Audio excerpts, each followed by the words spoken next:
Hi, I am Lindsay Teague. I am the SVP of Advanced TV Sales and Solutions with Cadent. And today I'm thrilled to be joined here with Nicolette Harper from Marriott. And I'll have you kick off and introduce yourself and a bit about your role within the organization. Thank you. So Nicolette Harper, officially from Marriott International. It's actually pronounced Marriott, not with like chariot instead of Marriott. So I run all of advertising for the company, all brands, all markets. Just the easiest way to think about it is anybody spending a single dollar of advertising for the company comes through my group in some form or fashion, and it can be hands on keyboard to more of a center of excellence. So amazing. It's just a small job, small task. Small task. We were talking a bit about in our prep session about, tackling the objective of balancing this diverse portfolio of brands, over 36 brands, across 10,000 destinations. What are some of the challenges you face when you're trying to manage sort of this macro level marketing strategy and then balancing being true to each one of the brand's identities as you sort of approach the advertising ecosystem? It's a great question. The struggle is real. When you're just constantly buying and acquiring a bunch of different companies, especially when the Marriott and the Starwood acquisition happened together, which a lot of us came from the Starwood days awesome. For sure, is a lot of the brands are actually really similar.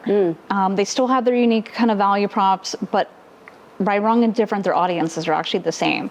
So the hardest part is trying to have all 36 brands in market at the same time without bumping into each other and cannibalizing each other. Right. And so what we're finding is there's a couple different ways that we're doing it. It's not perfect. We still are on a journey, especially since we keep adding more brands portfolio. Yeah. But there's a couple different ways you can do it. One is you can start to create swim lanes. So if like a Courtyard and a Moxie have the same audience because they're kind of similar, then maybe you don't run them at the same time. And you just say, okay, this one's going to run during this period because Courtyard's for NFL and we'll save Moxie for later.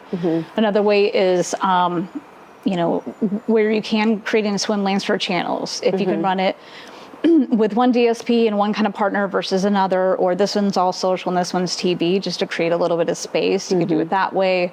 Audience is another one. And then the other big thing, the research, we're kind of in the midst of it, is do we actually just take a different look at it? Meaning, if you are a family and you're about ready to take your vacation and you're really into beaches and this is your big thing and you do it a couple times a year, well, maybe it's just combining some of those brands to kind of fit that persona and your need, frankly, and advertise that way. So there's just different ways we're probing and testing on it to try to create the most efficiency. Very cool. You're mentioning sort of the work you're doing with DSPs and certainly heavily invested in across the digital and programmatic ecosystem. Share with us a bit about, how you're preparing for cookie deprecation. At some point, this will, certainly impact the marketplace in a really impactful way. And I'm just curious, how have you sort of looked at sort of testing against ID infrastructures versus cookies, and sort of have you seen any success in any of the testing that you've done to date? Deep question. So we will chip away at that as best as we can. And so at the end of the day, 50% of the cookies or more are already gone. Right. So we're delusional if we think that we're still holding on because Google can't figure it out. At the end of the day, people are going to choose to opt out like they did with Apple for the most part, and so cookies are gone. So what does that leave you? It leads you to how do I acquire as much first-party data as possible, but then probably even more important is consent and contactability. Right. So if you don't have permission to talk to them, they don't want you to talk to them, it doesn't really matter how much first-party data you have. So we're trying to get really creative with it in a couple different ways. ID testing is definitely a really interesting one, and we've had successes because it's almost like a whole new pond that you're actually swimming in, because we're playing over here in the cookie space and there's actually this whole other pond that we never talk to those people because we don't have that information. Right. And so we actually are seeing such crazy returns that we're this can't possibly be real. So what we are finding though is trying to separate out or suppress our first party audience in this space, because we're finding it's a lot of customers we already have, it's not incremental, that kind of thing. So trying to create some different testing zones around that. So that's been successful. And then we kind of find, and it's still really high returns, but the scale isn't quite there yet. So we have to work through that. We have a lot of clean room use cases. Our clean room stood up, working through what that can look like, because that could be really powerful. We have our media network. We're just all these, our loyalty program, reasons to come and do business with us. And I mean, who doesn't want to, like, I want, you know, my fluffy foam pillow and my green juice and the, you know, whatever those preferences are. And the more we can learn about you, then through your permission, then we can just be like really thoughtful about our marketing. And then we don't really need as much of that other stuff. Right. There is a lot more contextual, a lot more broad-based media. Right. You know, it's almost going back in the day of I was just going to ask, does that TV? As you sort of manage through that cycle. I think a lot of brand marketers, and certainly I work on the advertising technology side of the business across all of media supply. Like, does that sort of the pendulum then swing back to broad reach across linear, and then trying to create that continued balance between digital and linear? You're absolutely right. We've spent more on linear in this last, call it 18 months, than we have in a long time. CTV's got its own challenges with it being so, scattered and what have you, and too much inventory. Displays starting to kind of wean its way off. It's almost all view through at this point. So you're like, can I believe that or whatever? Right. Our mentality is getting harder. So it's really just an interesting time. We have found more successes with things like out of home, especially like in airports, obviously. Sure. We know you're traveling and you like to travel, or at least have to travel. And so talking to you makes like a lot of sense. And then like think about like, how do you continue that journey? And so it could be like potentially working with Uber or like a telco like T-Mobile or AT&T, where you can get that geo data. They leave the airport, you retarget them because it's proximity based, it's not person based. And so you have to get a lot more creative, that's for sure. It certainly sounds like it. And that sort of leads me to my next question with regards to audiences. And so you shared, there's a collection of first-party data that you implement across your advertising strategies. Is there a way in which you sort of decipher how to leverage either first or third or contextual targeting across your individual suite of brands? It's a good question. And second-party data. So we're trying to do quite a bit more of that with our clean room setup. It depends on our goals. If our goal is like some of these brands that we're buying or standing up, we never had that like level of category in our portfolio. So those customers don't exist in our database. We have to go find brand new people.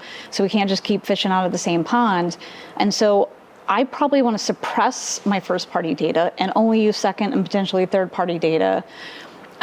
Because otherwise all those customers are just going to downgrade to this new product. Then I'm not getting occupancy. I'm not really making up the money. They're not spending the money they would have normally and all these type of things.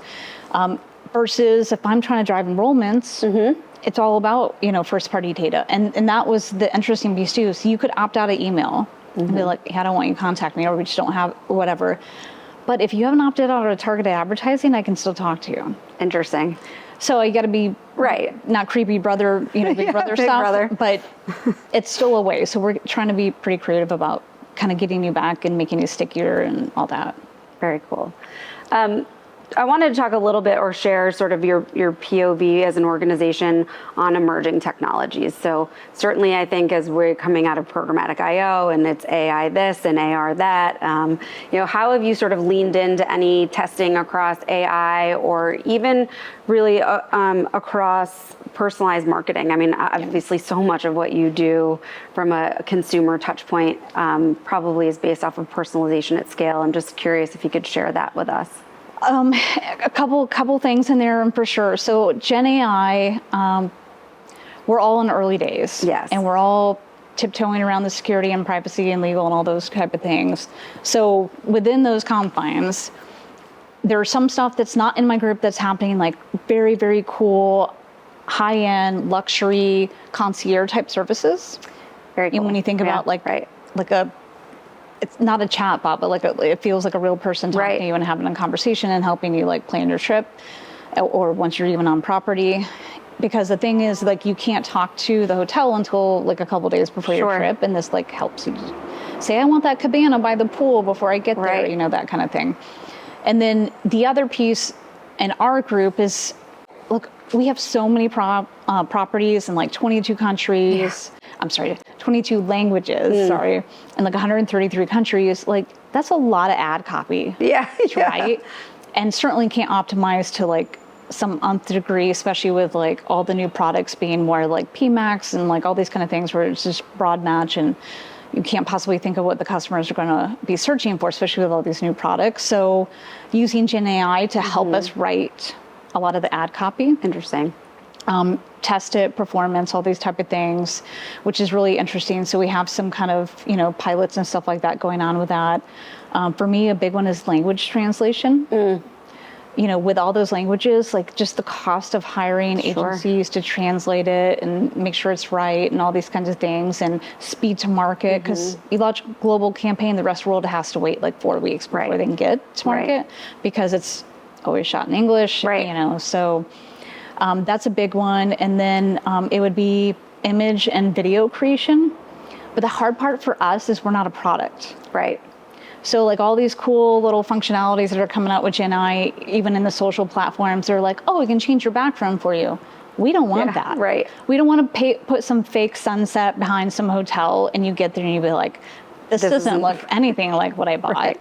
And you certainly don't want to change the hotel in the room. So we actually want the opposite. We want to like stage it. We want to be able to like make it look like a wedding scene or a couple on the beach or a solo person on the beach. So actually adding like elements like that in there versus changing out like the actual backgrounds and stuff like that. So fascinating that just all of the different touch points and engagements that you have to manage through and take into consideration. Yeah. Oh, I'm sorry. Yeah, no, go ahead. I didn't answer your other question, personalization. So unlike somebody buying a pack of Oreos or even like a purse for that matter, I was talking about your awesome purse, is like people are sleeping in the hotel for days. We know a lot about you because you allowed us to know that.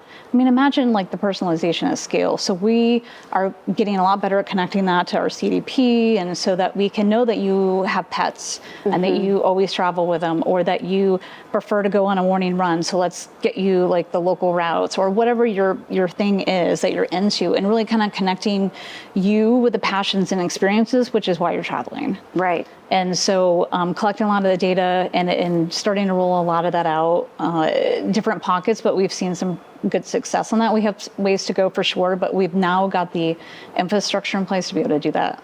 That's awesome. I think we're almost up on time, so I have one more question for you. You know, we're talking about all of these different strategies from a data implementation standpoint and emerging technology. What are, if any sort of preferred measurement strategies that you implement across your media investment, and sort of what stood out as a measure of success for you this year? So we haven't been great about MMM. So we're finally doing that at scale. I think the best companies in measurement are measuring lifetime value. That's just the more sophisticated way to do things. You can measure some of the other stuff we're going to start to measure is like recency, frequency, and monetization. So RFM, did they spend a little bit more? Did they come a couple more times? You know, because then you can see a little bit more of an immediate impact. So you do your Kantar brand study, and someone's like, yeah, I'm totally going to do this thing. And then that kind of becomes the pressure test of actual, you know, deterministic data to see that on the back end. And so things like that. And we've rebuilt our whole customer journey because we found that like, this little mom and pop hotel over here in this continent or this market over here, awareness isn't awareness, consideration isn't consideration. They were all measuring different things. I want to have an awareness campaign, but bookings is my goal. I'm like, is it though? So just helping everybody understand and like moving in the same direction, even stuff like that is just going to move light years, because then we're actually moving the whole business as one. Right. And then this is my last question, I promise. Moving into 2025, I feel like we sit here and it's always you're on to the next, you're on to the next. Any big bets that you can share for next year, or any key partnerships that you may look to renew that have been successful for you this year? Good question. We have an amazing partner, Cody. It is unique to the travel space, but we're doubling down on that partnership. We have great agency partnership as well. As far as big bets, though, what we found is what we need at a company our size and this scale doesn't exist in the market. Sure.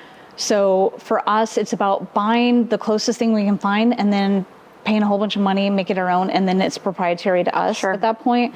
So we're actually doubling down on ad tech and MarTech pretty heavy to make sure that we can just like be set for the future.